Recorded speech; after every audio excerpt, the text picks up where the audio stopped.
a hablar de la tristeza de hoy y de ayer, ¿no? Y sobre todo de la melancolía. La charla la voy a dividir en dos partes. La primera parte me gustaría hablar sobre cómo la melancolía, las manifestaciones clínicas, las formas clínicas de esta, han podido transformarse, ¿no? en el tiempo moderno, en el tiempo del capitalismo, y quizá preguntarnos si incluso la melancolía está desapareciendo o ha desaparecido del mapa, ¿no? Quizá en la actualidad la melancolía ha cambiado el traje de la tristeza, ¿no? Y se ha puesto el traje del vacío. Y el objeto de consumo aquí rellena, ¿no? Llena ese vacío, que siempre exige ser llenado. Luego, la segunda parte, me gustaría hablar sobre la propia melancolización que el capitalismo ha generado, ¿no? En el sujeto humano, ¿no? Una desubjetivación provocada por la caída del padre que ensambla el deseo con la ley, ¿no? El deseo, en los tiempos modernos, o contemporáneos, mejor dicho, es arrasado y sustituido por objetos de consumo que azuzan el pseudodeseo de hombres solos y desorientados. Es una época, ¿no?, de vínculos sustituibles, perecederos, inmediatos. Digamos que el hombre contemporáneo está empachado de objetos de consumo, objetos desecho que lastran, como el melancólico está, y enlentecen al ser, ¿no?, le desvitalizan. Bueno, esta primera parte, en cuanto a la clínica, podemos decir que la tristeza empieza a considerarse un estorbo, ¿no? Y sabemos que cuando hay tristeza hay menos vacío, hay menos real, menos agujero. Digamos que la tristeza, en este sentido, es un segundo momento más psíquico, más estructurador, y humaniza sobre todo al ser. Si me permiten la licencia, podemos decir que la tristeza es a la melancolía como el delirio es al automatismo mental, ¿no? Con la tristeza se puede hacer algo, se puede crear, se puede llorar, se puede quejar, pero hay algo que hacer con ella, ¿no? Con el vacío, no, el vacío o se llena o se actúa. A nivel histórico, la melancolía ha pasado de ser un sinónimo de locura, con la teoría humoral, ¿no?, de que tantos siglos perduró, pasó a ser un pecado, ¿no?, en la Edad Media con el Taedium Cordis de los monjes. Luego, más en la etapa moderna, una pasión, como decía Esquirol, y la definió como, la cambió de nombre a la lipemanía. Luego se separó artificialmente en locura de la razón, de locura de los afectos. Llegó a ser un delirio moral, ¿no?, un delirio de indignidad con la culpa en primer plano. Y cuando llegamos a Freud, pues esta relación que en su magnífico ensayo Dolor y Melancolía relaciona ya claramente la melancolía con la pérdida, ¿no?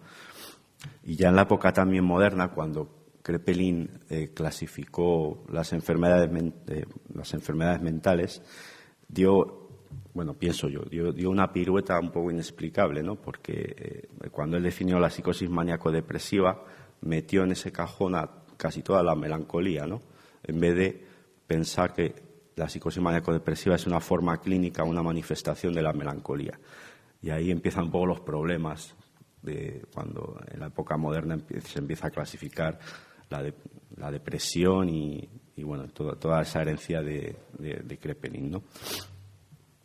En todo caso, en la historia, la melancolía y la tristeza siempre iban juntas, o casi siempre. En lo contemporáneo hay un divorcio, ¿no?, de la melancolía y la tristeza.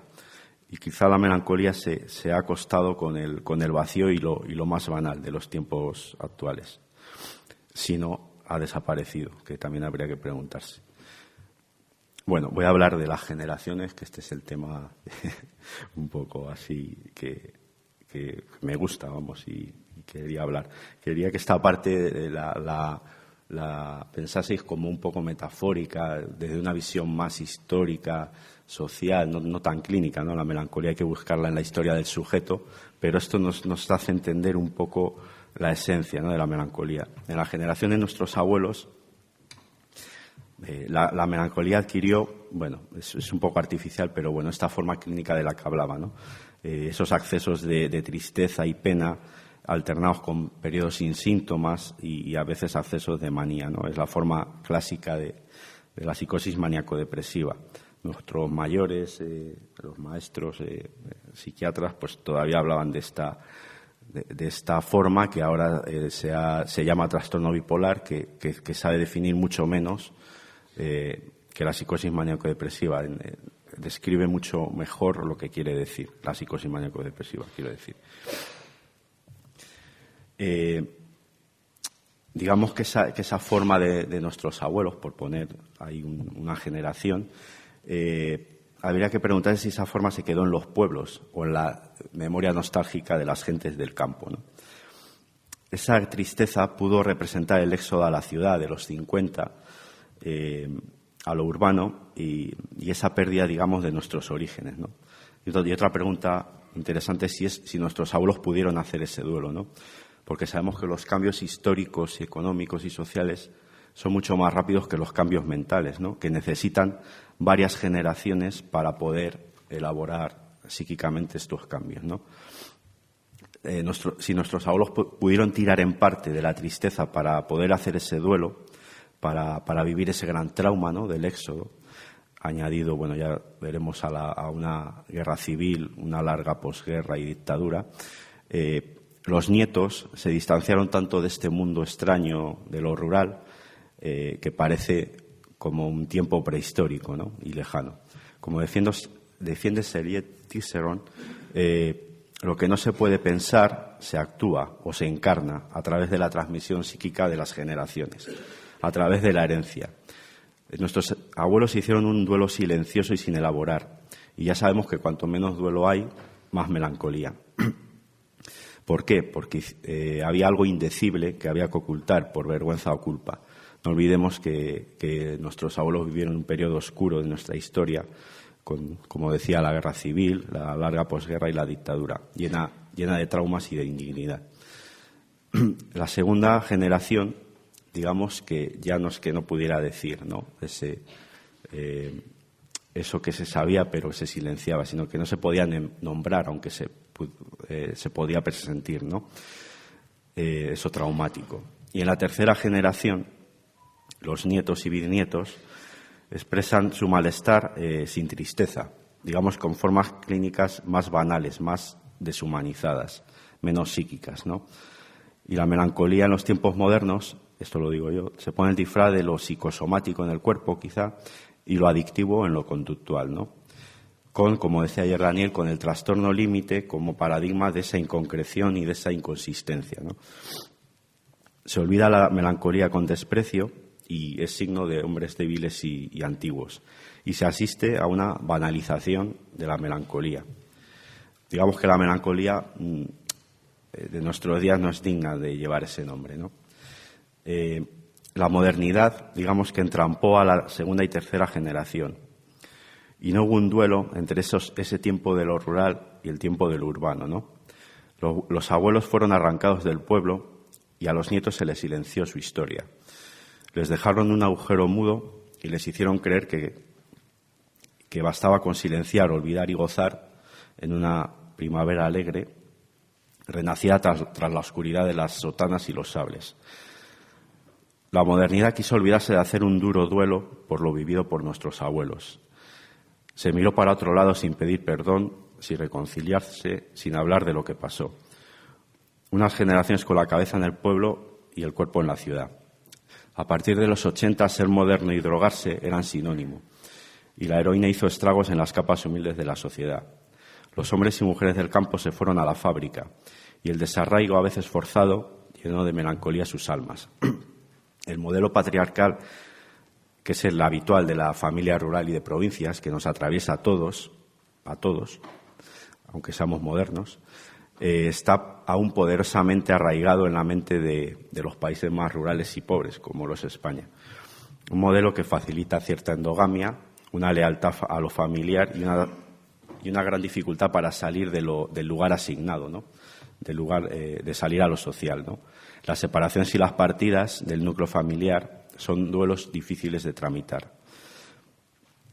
El capitalismo se aprovecha de esta endogamia y esos hijos dependientes infantilizados se le sustituye el pecho materno por el objeto droga consumido de manera compulsiva y ansiosa, remediando esa oralidad morbosa de las adicciones y de la melancolía. Pero incluso ese objeto droga en los tiempos modernos ha cambiado. Es un objeto, como decía antes, más banal. Es un objeto, podemos poner el ejemplo del objeto tecnológico, con su capacidad, con su imaginario, con su poder audiovisual, en el que basta unos cuantos likes para alimentar el maltrecho narcisismo, ¿no?, del sujeto. Este capitalismo ha multiplicado los objetos de consumo y el culto narcisista al cuerpo y al ser, pues, prima ante todo, ¿no? Digamos que la propia definición de la melancolía, vemos este cambio, ¿no?, esta transmutación en la palabra depresión, mucho más abarcadora, más simple. Y melancolía, os los leo lo que significa literalmente: tristeza vaga, profunda, sosegada y permanente, nacida de causas físicas y morales, que hace que no encuentre quien lo padezca gusto ni diversión en nada, del griego bilis negra. La palabra depresión proviene del latín depressio, que significa hundimiento, ¿no?, decaimiento, presionar de arriba abajo, sería la definición. Está claro que la depresión lastra, ¿no?, al sujeto y puede ir sin la tristeza, ¿no? La depresión puede convivir sin esta tristeza y el sujeto, como vemos en las consultas, dice que está aburrido, que está bajo, que está deprimido, pero triste no, por favor, triste, eso sí que no. La presencia constante del objeto obtura la vida y el deseo y no circula bien el sentimiento mismo de la vida. Digamos que la melancolía actual ha perdido sus síntomas clásicos, como eran la culpa y el dolor moral y el autorreproche, y han aparecido los síntomas más comunes que Recalcati denominó patologías del vacío, ¿no? En estas patologías mete a las anorexias, los trastornos de la conducta alimentaria, las adicciones y a la propia melancolía. Colette Soler definió los pilares de la estructura melancólica como un delirio de indignidad y culpa y la mortificación. Digamos que el sujeto moderno se queda con la mortificación, ¿no? En una época sin Dios, el melancólico adopta esa identificación con el estado nirvánico de reposo, de no desear nada, ¿no? El cuerpo es un peso muerto que lastra al sujeto. Y vemos esta parte, estas manifestaciones, como decía antes, en lo psicosomático y en lo adictivo, ¿no? Ya sabemos que en lo psicosomático la desconexión del afecto está clara, ¿no? Un psicosomático nunca nos va a decir que estar triste, no puede.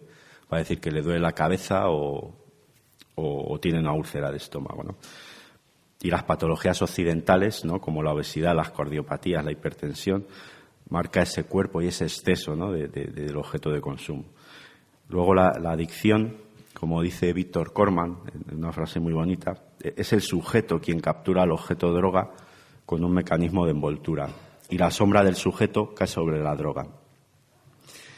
Y la peculiaridad de nuestra época es que el sujeto lleva adherido siempre, ¿no?, ese objeto de goce, ¿no? Bueno, ya la segunda parte, ¿qué tal voy? Bien, vale. Voy a hablar sobre cómo el capitalismo incide en los sujetos y les melancoliza, ¿no? Me voy a basar en tres premisas. Una, la dificultad de estos tiempos de poder desear, ¿no? En un mundo saturado de objetos, sin tiempo para esperar. Lacan lo dice muy bien. Cuando se entiende a Lacan, la verdad que es una maravilla leerlo, y os voy a leer este párrafo, ¿no? Lacan dice que el deseo surge si hay posibilidad de ausencia. Dice Lacan: lo que provoca la angustia es lo que nos anuncia. La posibilidad de la ausencia es la seguridad de la presencia. Lo más angustiante para el niño se produce precisamente cuando la relación sobre la cual él se instituye, la de la falta que produce el deseo, es perturbada, y esta es perturbada al máximo cuando no hay posibilidad de falta, cuando tiene a la madre siempre encima, limpiándole el culo. Esto lo dice en el seminario sobre la angustia, en el seminario 10. Al hilo de lo anterior, en segundo lugar, la época actual la dificultad para poder hacer duelos en la época actual es manifiesta, ¿no? Como le sucede al melancólico que tiene el objeto perdido incorporado. El objeto de consumo está constantemente adherido al sujeto. No hay destete y la palabra no puede salir de la boca porque el seno está constantemente en ella, ¿no?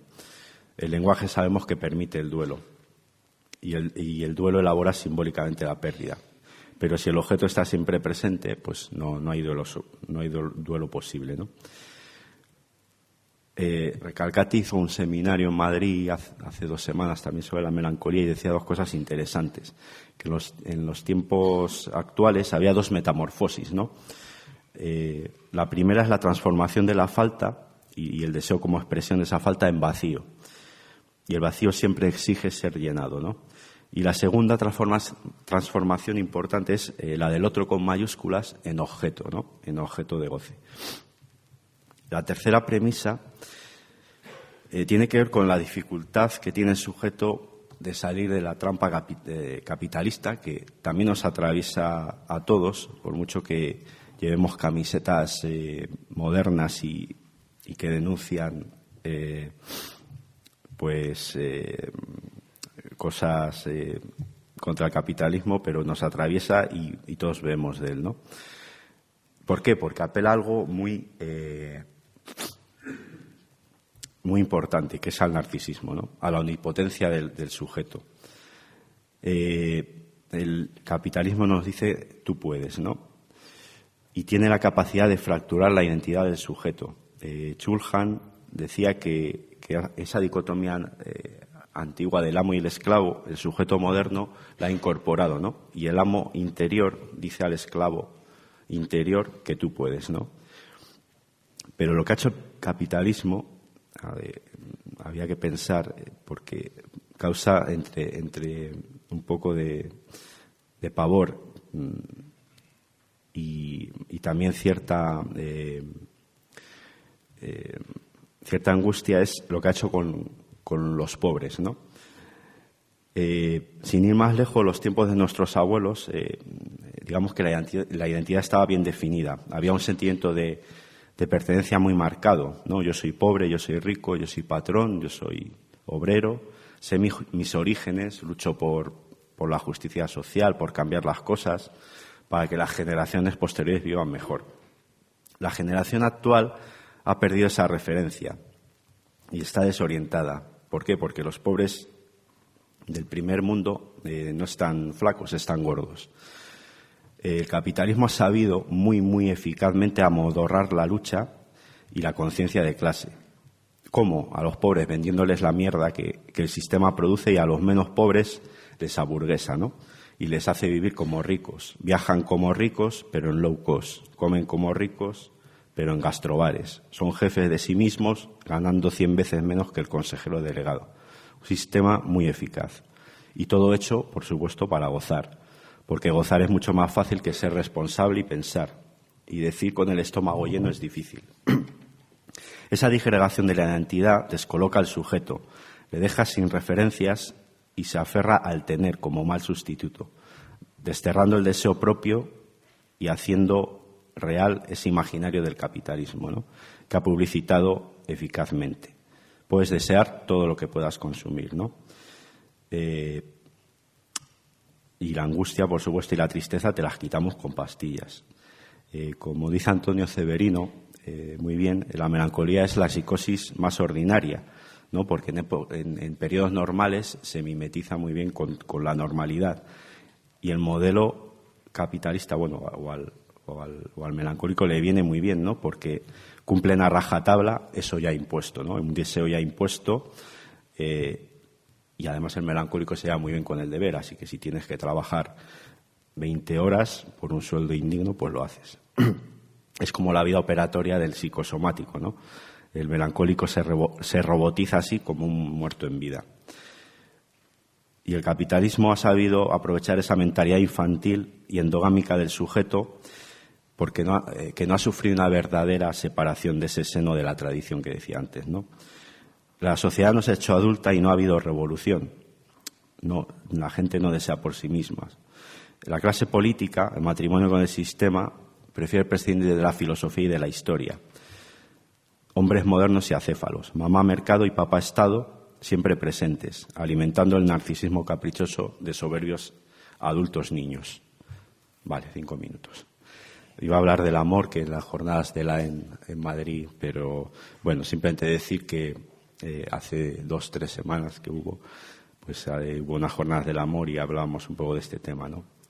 Simplemente en los tiempos modernos, pues como ese amor se ha narcisificado, ¿no? Hay más amores a la carta, se anula el encuentro, el misterio, la frustración, que era cuando íbamos a ligar de jóvenes lo más habitual, bueno, unos más que otros. ¿Por qué? Porque el escenario ya está puesto y se va lo que se va. Como dice Tinder es... Bueno, ya acabo, como tengo 5 minutos, me gustaría acabar con un trocito del libro y un párrafo de Sergio del Molino, que escribió La España vacía, que lo conocéis ese libro, y si no, os lo recomiendo mucho porque es magnífico, ¿no? No podemos quedarnos pegados a la tradición de forma melancólica, pero tampoco olvidarnos de ella, como si fuéramos sujetos sin historia hechos a nosotros mismos. Hombres modernos que no rinden cuentas a nadie. Como diría Recalcati, tenemos que reconquistar nuestra herencia para subjetivarla y hacer algo nuevo con ella. Y como decía Freud, el sujeto melancólico se duele de la pérdida sin saber qué ha perdido. El melancólico moderno no sabe ni siquiera que perdió algo, y el vacío sustituyó a la tristeza y al dolor del alma. Dice Sergio del Molino: los españoles crecieron en grandes ciudades, pero en la intimidad su lengua materna, sus cuentos de noche y las palabras vernáculas que les recordaban a sus abuelas pertenecen a la España vacía. Estaban en la ciudad, pero paseaban por el pueblo. El país puede pasar de ser campesino a ser urbano en 2 décadas, pero las personas necesitan varias generaciones para adaptarse. Abandonan el campo, pero el campo persiste en ellos, en sus hijos y en sus nietos. Conforme pasa el tiempo, los españoles se alejan más y más de sus orígenes rurales y las mitologías familiares que componen esa España vacía también se diluyen, pero se hacen más fuertes, porque los mitos son más mitos cuanto más brumosa es la narrativa. La infancia es una patria poderosa, pero la infancia de los padres y de los abuelos lo es mucho más. Como la España vacía no hay indicios de que se vaya a llenar, con la desaparición de miles de pueblos, la mitología se va a robustecer, pero también van a persistir los estigmas del gran trauma. Y aquí algo de la palabra tan importante, ¿no?, en estas jornadas. En el habla de la abuela, los nietos encontrarán una mitología, un origen, con las palabras que ella se crió, las mismas expresiones, los mismos giros, con los cuentos que contaban. Lo que queda, lo que se transmite, es ciertamente un decir. Los nietos, aunque no hayamos huido del campo, hemos crecido en las calles imaginarias de muchos de ellos. Hemos crecido entre palabras que los abuelos trajeron del campo e incrustaron en las paredes del salón. Muchas gracias.